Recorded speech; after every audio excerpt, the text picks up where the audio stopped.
Hello friends, welcome back to our channel.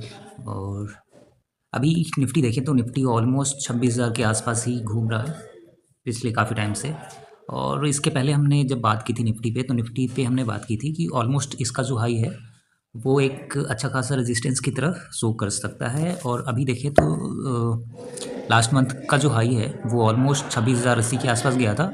फिर वहाँ से एक लो भी लगा था, और जो लो लगा था इस मंथ वो ऑलमोस्ट लगा है 25,318 के आसपास। फिर वहाँ से एक पुल बैक आया और अभी 25,900 के आसपास निफ्टी खड़ा है। अगर हम मंथली कैंडल देखें तो मंथली कैंडल काफ़ी अच्छा दिख रहा है, बुलिश दिख रहा है। आरएसआई की बात करें तो आरएसआई भी अच्छा दिख रहा है। और फिर अगर हम वीकली पे टर्न करते हैं तो वीकली पे भी एक अच्छा दिख रहा है। मतलब ऑलमोस्ट ये जो ट्रेंड लाइन था जो हमने ड्रॉ किया था बहुत पहले, वो अभी ब्रेकआउट आ चुका है। लास्ट टाइम लग रहा था कि मतलब थोड़ा सा और फॉल कर सकता है जब ये 25,300 के आसपास आया था।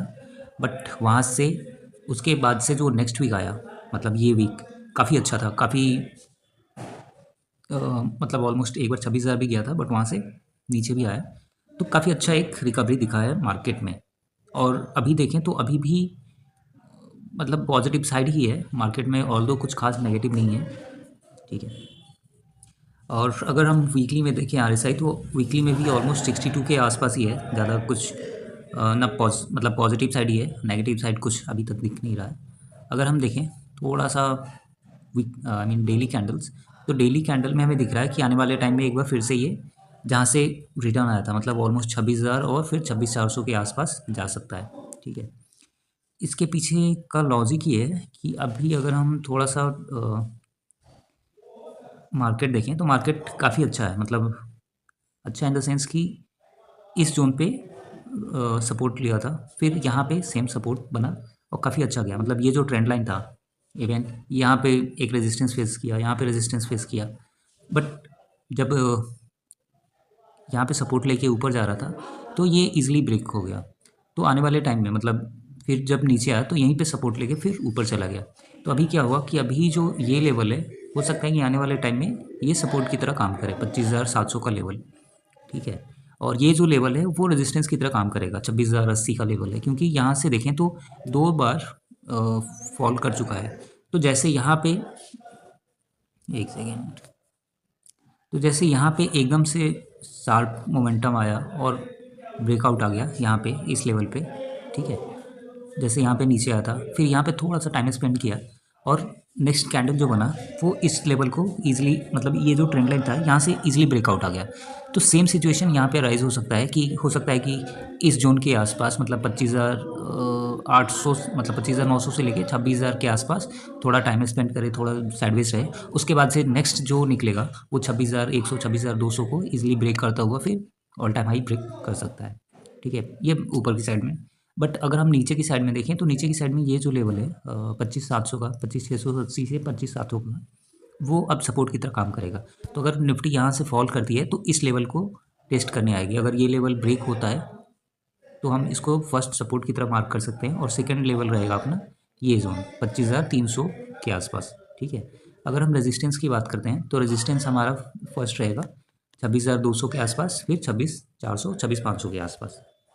क्योंकि अभी अगर हम आरएसआई की बात करें तो आरएसआई में भी पोटेंशियल दिख रहा है। मतलब जो आरएसआई है वो अभी भी देखें तो ऑलमोस्ट 60 के ही आसपास है। कुछ खास मतलब ज़्यादा अच्छे मतलब ज़्यादा ऊपर नहीं है जहाँ से हमें फॉल देखने को मिला। लास्ट टाइम हमें यहाँ से जब 72 के आसपास गया था तब फॉल देखने को मिला था, छोटा सा एक करेक्शन देखने को मिला था। बट अभी देखें तो अभी ऑलमोस्ट 51 तक गया था, 51 से रिकवर कर रहा है।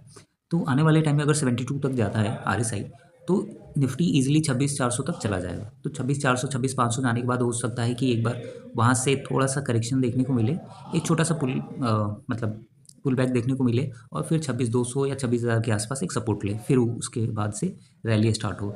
क्योंकि हाल फिलहाल में देखें तो अभी हाल फिलहाल में मैं किसी ब्रोकर का नाम भूल रहा हूँ, मूडी या फिर किसी और का था। उसने बताया था कि मतलब निफ्टी आने वाले, मतलब इस साल के एंड तक 29,000 तक जा सकती है। अभी जाएगी नहीं जाएगी बहुत, क्योंकि अभी ज़्यादा दिन बचे हुए नहीं हैं। ऑलमोस्ट अगर देखा जाए तो हार्डली 30-35 दिन ट्रेडिंग सेशन बचे हुए हैं, जो कि मतलब जाने के लिए जा सकता है। ऑल्दो ज़्यादा दूर नहीं है, मतलब 3000 पॉइंट कुछ ज़्यादा नहीं है, बट उसके लिए बहुत सारी चीज़ें पॉजिटिव होनी चाहिए। तो अभी कुछ कह नहीं सकते, मतलब एक्सपेक्टेड तो है बट श्योर नहीं है कि जाएगा या नहीं जाएगा। 28,000 का तो मेरा भी था कि 28,000 तक जा सकता है, बट देखने वाली बात होगी कि जाता है या नहीं जाता है। चांसेस हैं, प्रोबेबिलिटी है कि जा सकता है, बाकी अभी देखते हैं। बैंक निफ्टी की बात करें तो बैंक निफ्टी में लास्ट टाइम हमने बात की थी कि ये जो 58,800 का एक रेजिस्टेंस होगा, फिर उसके बाद से जो नेक्स्ट रेजिस्टेंस दिख रहा है वो 59,600 का दिख रहा है। यहाँ पे काफ़ी अच्छा पैटर्न बना था, डबल बॉटम, और डबल बॉटम बनने के बाद से एक रैली स्टार्ट हुई। अभी क्या है कि अभी थोड़ा सा साइडवेज है मार्केट, मतलब एक जोन में ही है और काफ़ी अच्छा है, मतलब जितना टाइम स्पेंड करेगा ऊपर के लेवल पे उतना अच्छा है, क्योंकि यहाँ पे क्या होगा कि यहाँ पे एक सपोर्ट बनते जाएगा। तो जैसे 59,000 या 60,000 जाता है, तो वहाँ से जब नीचे आएगा तो इस लेवल को ये सपोर्ट की तरह काम करेगा और यहाँ पे सपोर्ट लेगा। ठीक है, तो अभी देखने वाली बात होगी कि ये कितना टाइम लेता है, क्योंकि आरएसआई देखें तो 65 के आसपास है, और लास्ट टाइम जो करेक्शन आया था वो 76 का आरएसआई था, तब करेक्शन आया था डेली टाइम फ्रेम पे। तो अभी देखने वाली बात ये होगी कि अभी कितना टाइम स्पेंड करता है, क्योंकि अभी देखें तो रिसेंटली ये 57,200 के आसपास गया था, फिर वहाँ से रैली स्टार्ट हुई है, 58,381 के आसपास अभी आया है। तो आने वाले टाइम में, मतलब इस वीक में तो चांसेस कम है, आने वाले वीक में मुझे लगता है कि ये 59,000 तक जा सकता है, 58,800 और 59,200। एचडीएफसी बैंक की बात करें तो एचडीएफसी बैंक में हमने बात की थी कि 1020 का एक मतलब जो ट्रेंड लाइन है उसके हिसाब से 1020 और 1040 के आसपास एक रेजिस्टेंस दिख रहा था, और सेम 1020 के आसपास से ही नीचे आया, और हमने बात की थी कि 980 के आसपास एक सपोर्ट दिख सकता है, सपोर्ट ले सकता है, क्योंकि बार बार यहाँ पे सपोर्ट लिया है, इस जोन पे काफ़ी टाइम स्पेंड किया है, मतलब 40 पॉइंट के अंदर। उसके पहले एक डबल बॉटम यहाँ पे भी बना था, और सेम सिचुएशन यहाँ पे राइज हुई थी, ऑलमोस्ट 1020 जाने के बाद से नीचे आ गया था। तो अभी क्या है कि अभी सपोर्ट 940 का रहेगा और रेजिस्टेंस रहेगा 1020 का, और फिर 1080 का। रिलायंस की बात करें तो रिलायंस में भी एक डबल बॉटम बना था, और लास्ट टाइम हमने बात की थी कि इसका जो अभी रेजिस्टेंस होने वाला है वो रहेगा ऑलमोस्ट 1550 के आसपास, और अभी देखें तो रिसेंटली 1520 टच करके आया है, और काफ़ी अच्छा पैटर्न है, और मुझे लगता है कि मतलब 20-30 पॉइंट तो ईजिली चला जाएगा।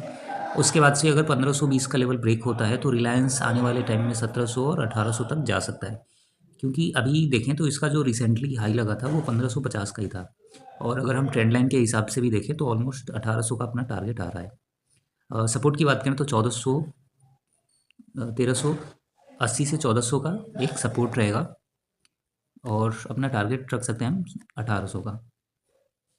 तो अभी पराग मिल्क काफ़ी ऊपर भाग चुका है, ऑलमोस्ट 370 टच कर चुका है, और ये जब 225 के आसपास था तब हमने इसको बाइंग के लिए दिया था, और उसके पहले हमने जीआरएसी पे भी कॉल दी थी, जीआरएसी भी काफ़ी अच्छा था, और जीआरएसी में हमने बताया था कि 2400 का एक स्टॉप लॉस रख के हम हमारा जो टारगेट रहेगा वो 29,000 2900, और फिर मतलब बेसिकली जो लॉन्ग टर्म टारगेट है वो 3200 का है, फिर उसके बाद से 3600 का। ठीक है, तो रिसेंटली अभी देखें तो नवंबर से इसमें रैली फिर से स्टार्ट हो गई है, बीच में मतलब 2800 तक गया था, फिर वहाँ से नीचे भी आया था, और अभी देखें तो रिसेंटली 2800 के ऊपर भी गया था, फिर नीचे भी आ गया था। तो अभी इसमें जो लॉन्ग टर्म टारगेट है अपना, लॉन्ग टर्म क्या शॉर्ट टर्म ही, मतलब 3-4 महीने के अंदर ये 3200 तक जा सकता है, और जो मैक्सिमम टारगेट है वो 4500 तक है। गोल्ड की बात करें तो गोल्ड अभी भी 4221 के आसपास आ चुका है, बीच में ये 3900 के आसपास आया था, और जिस टाइम ये 4400 के आसपास था उस टाइम हमने बात की थी कि गोल्ड में फॉल देखने को मिल सकता है, और ऑलमोस्ट 10% के आसपास 10-11% का फॉल देखने को मिला था। अभी अगर हम देखें तो रेजिस्टेंस 4400 का रहेगा, और बेसिकली जब ये 3500 के आसपास था तभी हमने बताया था कि आने वाले टाइम में 4000 और 4500 तक जा सकता है। अभी इसका जो नेक्स्ट टारगेट रहेगा 4500, और 4500 जैसे ब्रेक आता है, ब्रेकआउट आता है यहाँ पे, फिर 5000 के लिए जाएगा।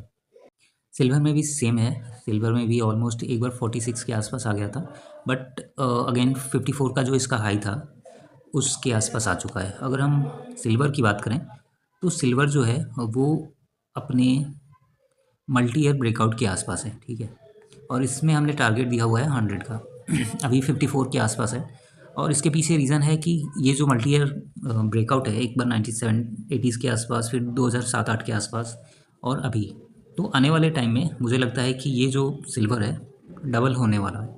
हो सकता है कि 60 या फिर 70 के आसपास जाने के बाद से एक बार फिर से इसमें फॉल देखने को मिले, फिर से हो सकता है कि 55 तक आ जाए या फिर 50 तक भी आ जाए, ठीक है। बट ये जो रैली चल रही है ना, ये कंटिन्यू रहने वाली है। तो अभी रिसेंटली मैंने एक पोस्ट किया था और वो बेसिकली एक जितने भी मेरे पास बुक्स हैं जो मैंने रीड करी है, उन सब का जो कलेक्शन है उसके ऊपर थोड़ी सी बात की हुई है, ठीक है। और अभी मैंने मतलब एक और चैनल है मेरा जिस पे मैं बुक्स वगैरह रिव्यू करने वाला हूँ, प्लस कुछ मूवीज़ जो मुझे मतलब अच्छी लगती हैं या फिर वेब सीरीज़ है वो रिव्यू करके डालने वाला हूँ। तो उसका जो चैनल का लिंक है वो मैं डिस्क्रिप्शन में डाल दूँगा, तो आप जाके चेक कर सकते हो। Thank you for watching this video.